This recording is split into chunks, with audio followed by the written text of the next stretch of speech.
Hello and welcome to Moffside. It's the final Moffside of the year, apart from the Christmas special, which will be coming up on Christmas Day at 5 p.m. I know everyone's looking forward to that. I'm joined in the studio today by a very reflective Leds. How are you, Leds? Good, Stu. How are you? Great, thanks. Yeah, Holly's here as well. How's it going? Really good, thank you. Yeah, not grumpy this week. Reflective. Good. Yeah, and we've got Tessa Nicol in as well as our special guest. How are you, Tessa? I am good, Stewie. Thanks for having me, mate. Great to have you on the show. Tessa, this week, or last week in fact, you have had the culmination of the Girls' Academy's whole year in that they played in the National Age Group Tournament in Wellington. Is that correct? That is indeed correct, Stewie. Right, moving on.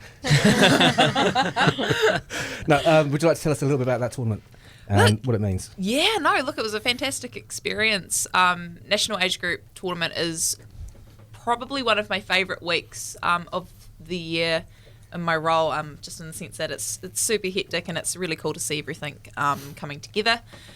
Which for the Girls' Academy, with it being its first year, it was great to see obviously the girls going out and performing and getting some good results and some really good results on the pitch as well. So I took the 14s this year and they were just a fantastic bunch of kids, and it's one of those ones where you come away at the end going, I wish I had just one more year with them, just to lay a few more foundation things in there and just tweak a couple of things. But that is a good point because you only have the 14s and the 16s in the girls group, don't you? The girls space. Yeah, so it's double age band for us. Yeah. And obviously at the end of every year, our older ones will cycle out, and in the new year when we have our ID days, they will the new ones will cycle in. So we realistically only get about 9 months to work with them, and with that it's not an every day or it's not an every week program as well. It's one of those ones we've got to find the balance of them playing football and also having a life outside of football, because a lot of these girls will do travel and obviously that can be really tedious at times. So it's a bit like the Boys' Academy, it's just finding the balance but also trying to get in as much football in there as we possibly can without burning anybody out. Yeah. How closely tied into the Boys' Academy is it? I mean, you guys are now training on the same times and... Yeah, so look, towards the end of the year, we've trialled a couple of days where we've worked together, and look, I tell you what, just from an outside looking in perspective, it would look extremely buzzy and extremely put together. And I think that there will probably be more of that next year as well. It's great to have everything in one place, and it's awesome to be able to bounce off each other and, look to give each other a little bit of feedback, look to see what the boys are doing, maybe the boys are looking to see what the girls are doing. And I think it's been a really good experience just to have the turf in place. It's just added that next level of professionalism, and it's just been a great facility, I think, for us all to be on. Yeah. Absolutely, yeah. I think it just makes it a little bit tricky logistically. That's probably why it took so long for us to trial it, because obviously you've got two turfs, but the boys have 4 teams, the girls have 2. Yeah. So to have 6 teams in the one place. Don't forget the goalkeepers, Lids. And the goalkeepers, bane in my life. But anyway, so that was the reason that it took a while to try and trial it. But once we done it, again, it is a little bit tough when you're setting up sessions and you only have kind of 5 or 10 minutes to set them up. But absolutely agree with Tessa, to have everyone in the one space, it just looks so professional, and it's fantastic to think of where we started and where we are now. It's a big change. Exactly, and other little incremental things that I noticed this year as well, as that the academy players were playing under the name Southern United, not just Football South Academy. Yeah, and the Southern United crest and the instead kit of the Football South logo, and the kit as well. Yeah, again, just all small little progressions that in our eyes make a big difference, and definitely heading in the right direction. Yeah. Now, lads, you are also a national age group coach. Yep. You had the 16s boys. Yep. Good results, mixed bag of results. Yeah, overall fantastic tournament. As Tessa said, probably the most enjoyable week for us. Yeah.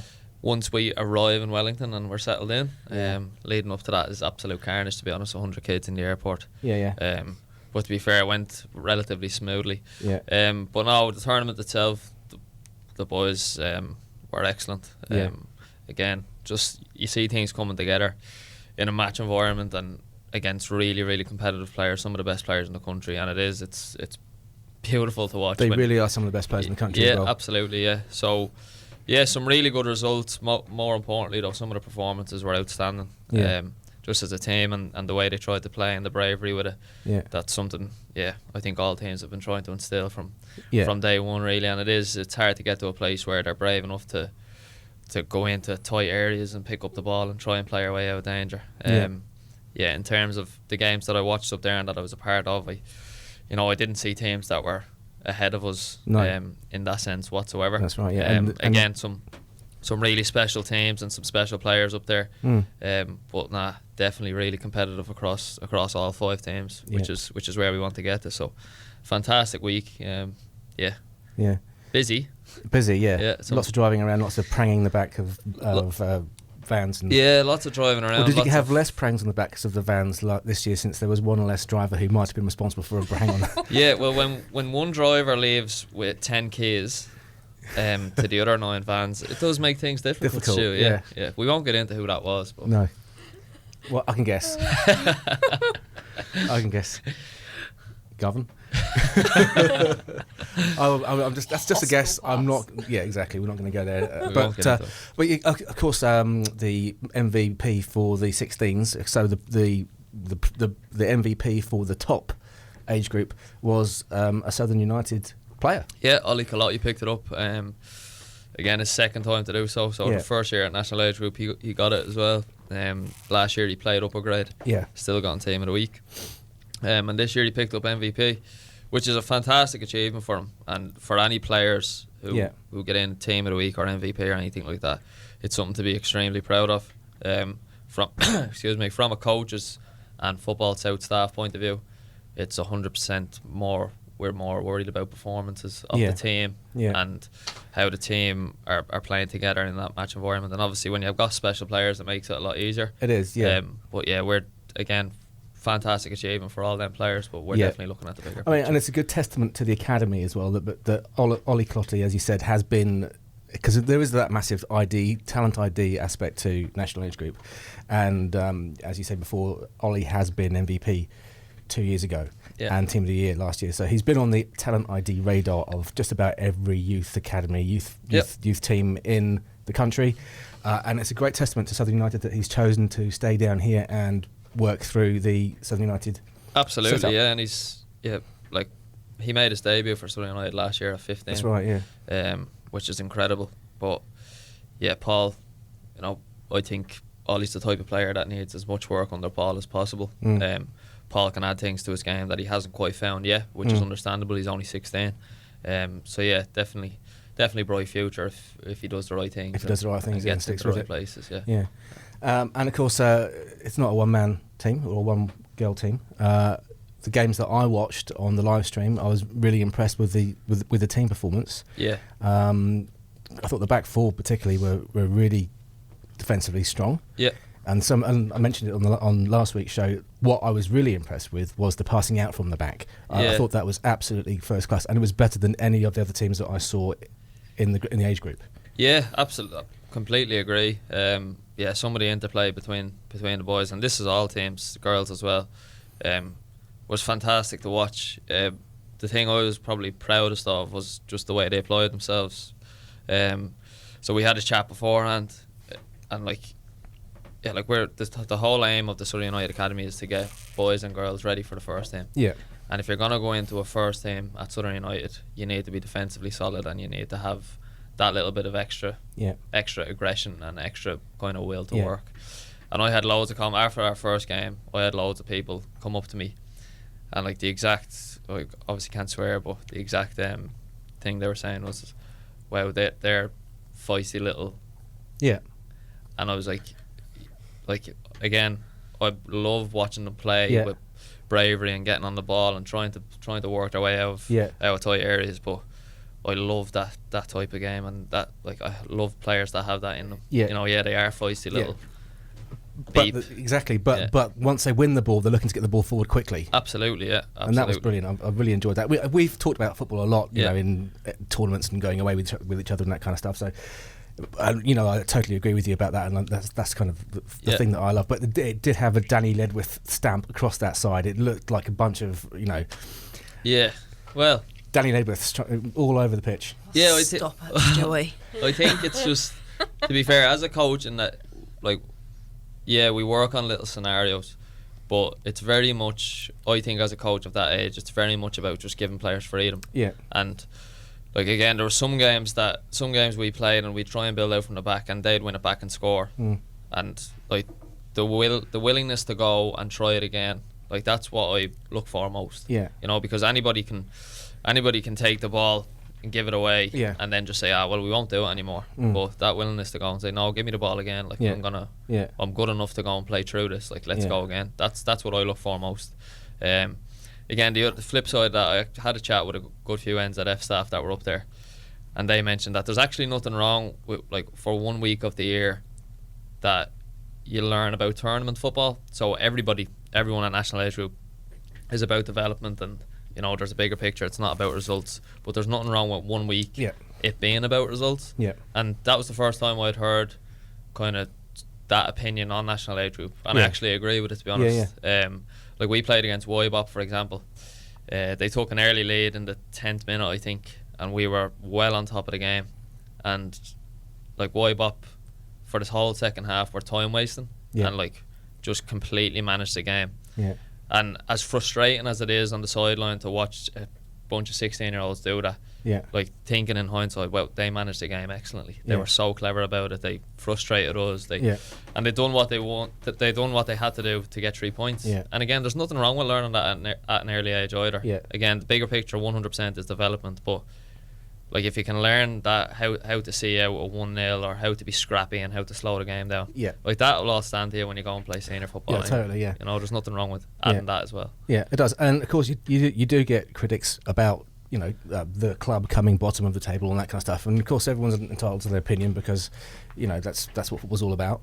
But having been involved myself, sometimes you don't realise from afar just how close those little margins are. Yeah, and absolutely. Sometimes it just comes down to the fact that one team's got a natural goal scorer and a number 9 who's going to get a goal.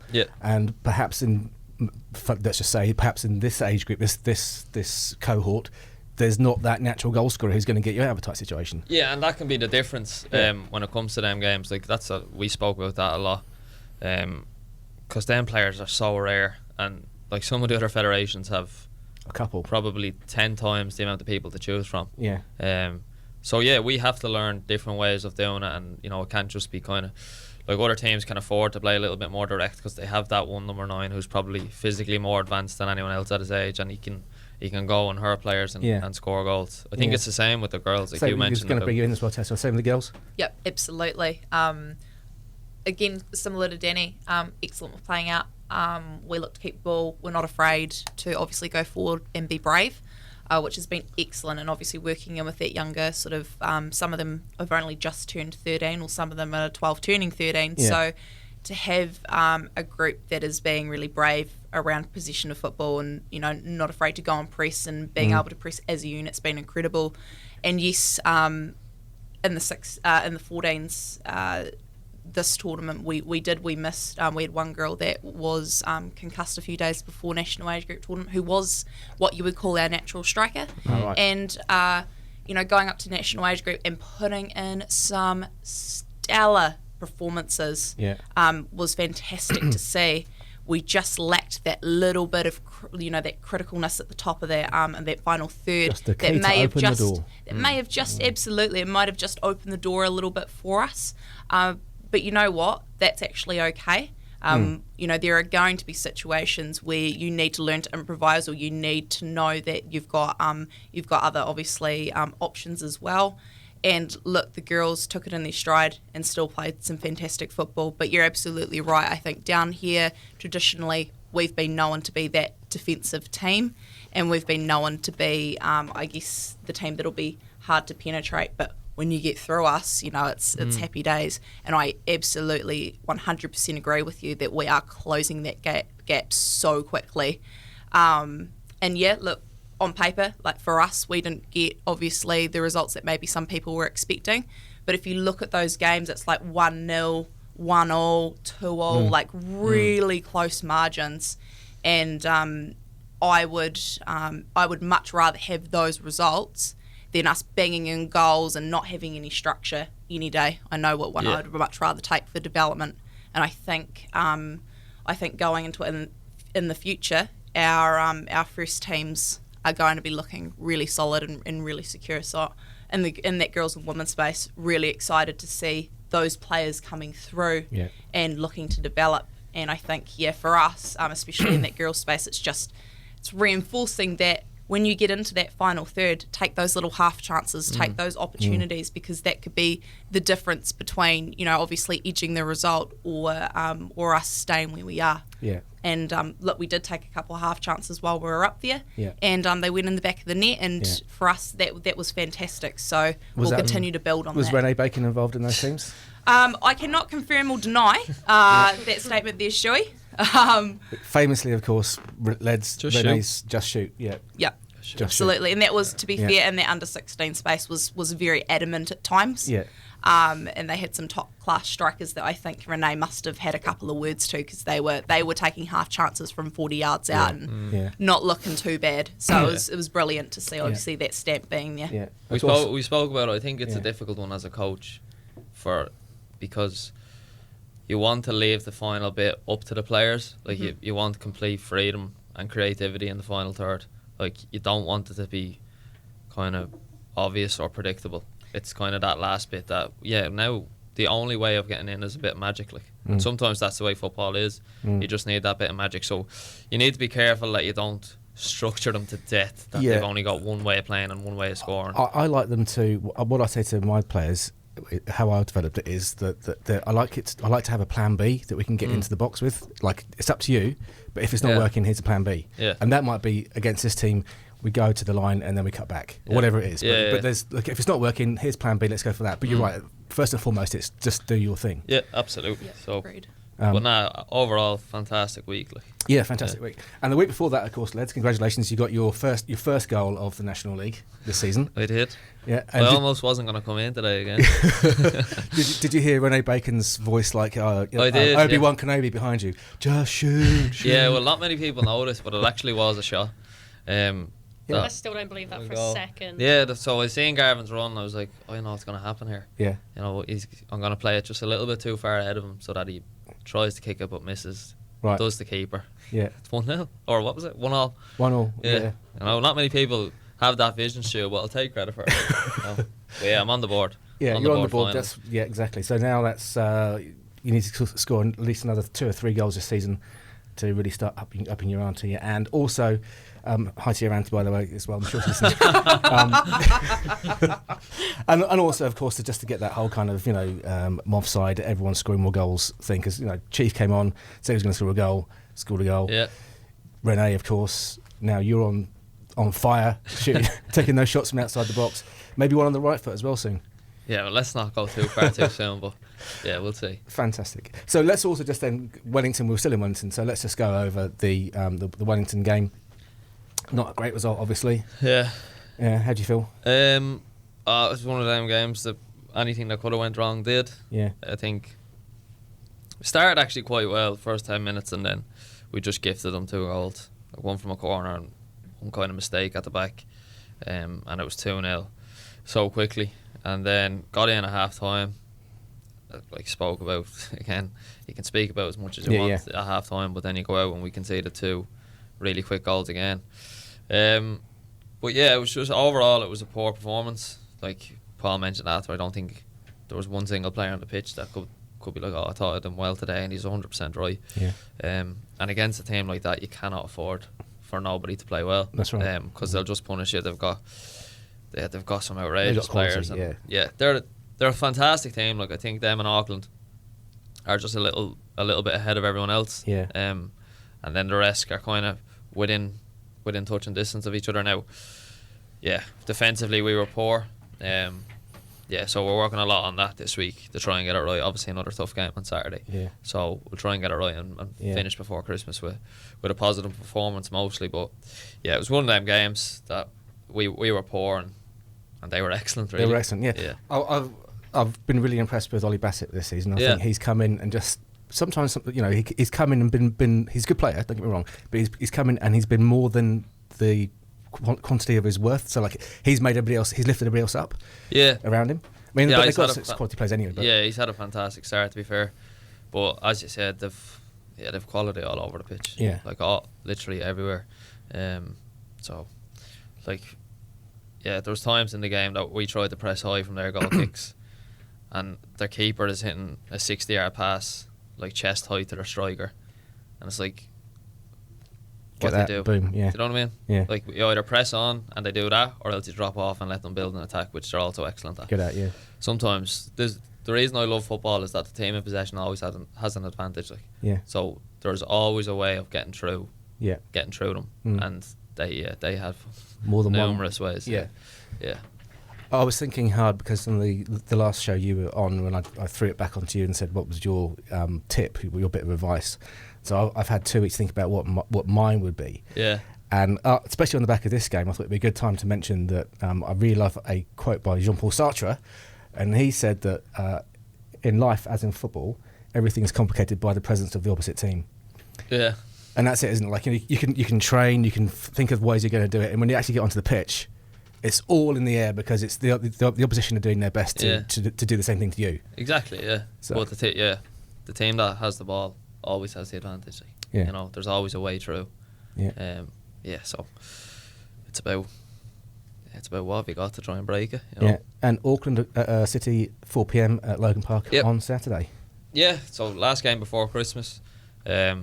Again, played against Auckland City twice last year. Well, 3 times nearly because of the first one got abandoned. 2.5, sorry. One game we lost 2-1 by 2 set pieces. We were 1-0 up in the game. The other one we drew 1-1. Yeah. The only team last year to take any points off them. You know, so yeah, it's going to be an incredibly tough game, and they're a quality opposition. But we need to go into the game with some level of confidence that we can go and get a result. So we'll see what happens. I think it's one of those things, like you say. I mean, you guys are quite a coherent unit now. I think you got a good core of quite mature players who can put a defeat behind them and then just get on with the next absolutely game. And that's we've spoken about this so many times now. Whatever happens to like the weekend before, you need to just get it out of the system as soon as you get back in training. Obviously with a result like the most recent one, it's harder than normal, but you don't have any choice really. If you dwell on it, it's just going to continue on to the next game. It is. Tessa, how's your injury? You've had an ACL this year. How are you shaping up?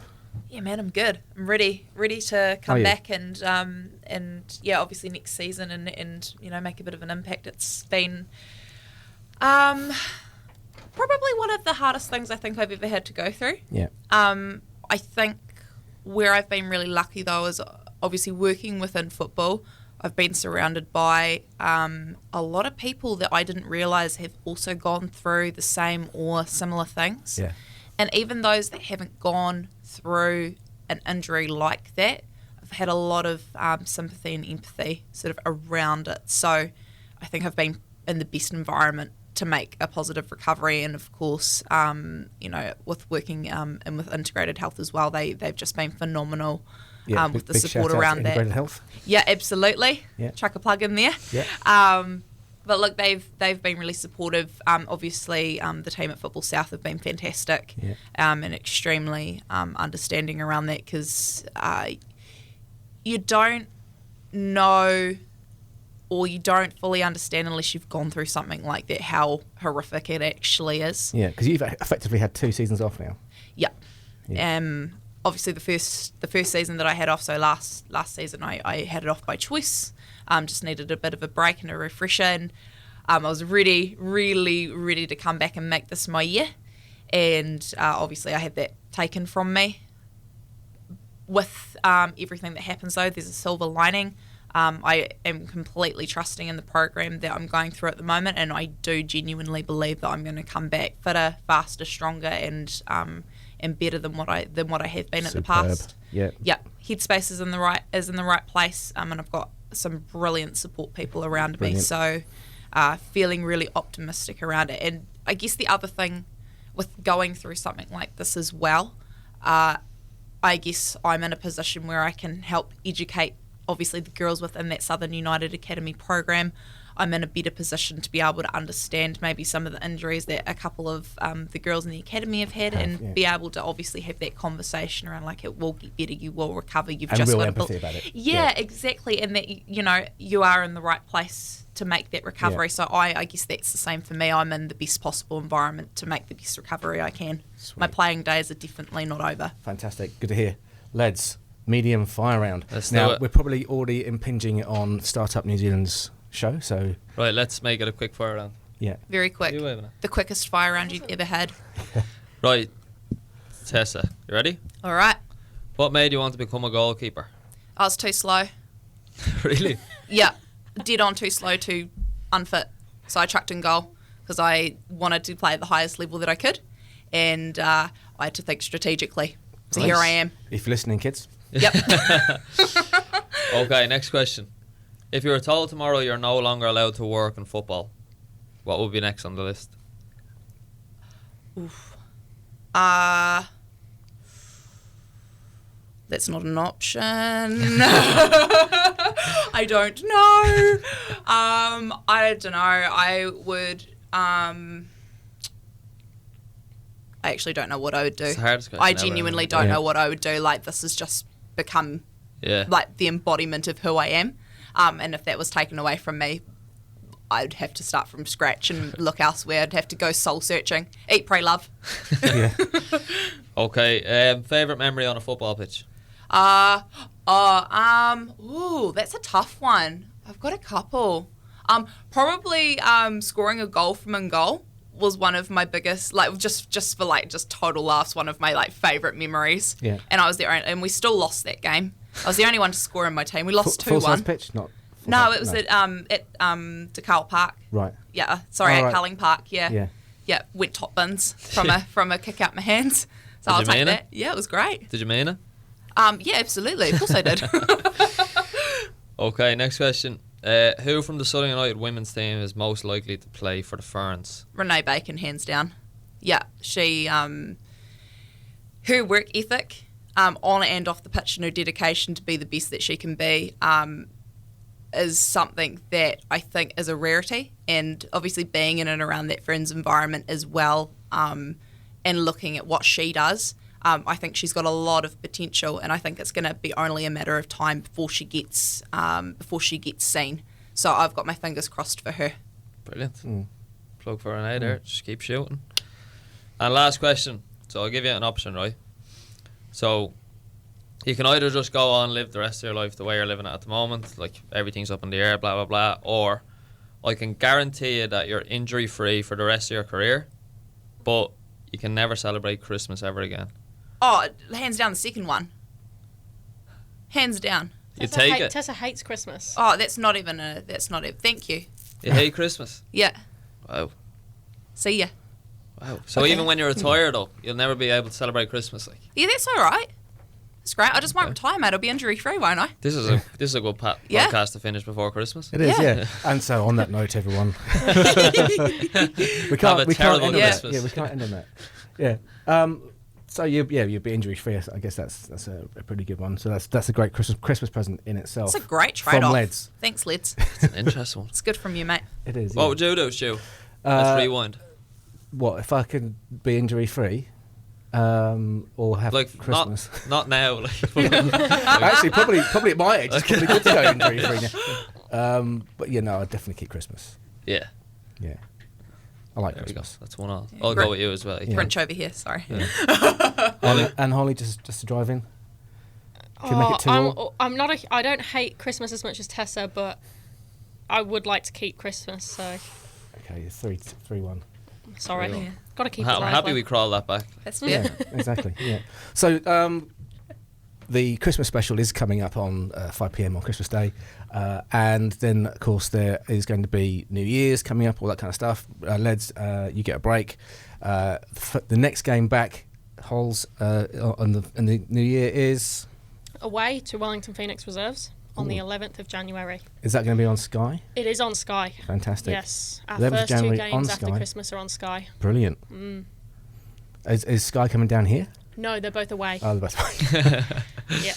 Right, okay, that's But if fantastic. anything, that works out great because we live stream all our home games anyway. Yeah. 2 away games on TV. Yeah, I really don't like now following games on Twitter. It's become really quite tedious. Not the same, is it? No, it's horrible. It's the worst way of Hang doing on, it. Ed does a great job tweeting for our home games, and then the other teams, it's no, I mean story. for the away games, Yeah. especially. I'm not going to name. Well, Whiteax, they can get their game, but sort out their twittering a bit more. And Team Wellington, again, it's happening, but at the same time, it's still quite slow. They might have been so excited about being 6-1 up that they forgot to tweet the tweets and that kind of stuff. But when you're at home, you're like, what's happening? Yeah. Oh, there's another one. Oh, but fantastic stuff. So the new year, 2020, a new decade. Wow. Yep. So everything's going to be looking coming out roses and looking bright for football in the southern region of New Zealand. And on that, I'll sign out for the year. Merry Christmas, Happy New Year, everyone. Lads. Yeah, have a great Christmas and New Year. Look forward to getting some more podcasts in the new year. Yeah, fantastic. Favourite moment of the decade, Stu? Quick. Favourite moment of the decade? Of the decade? Yeah. Actually, I'm going to go with your goal against Wellington Phoenix. Wow. That was class. But all your kids are over 10, are they? Yeah. Yeah. So just about snuck in. It's just that, yeah.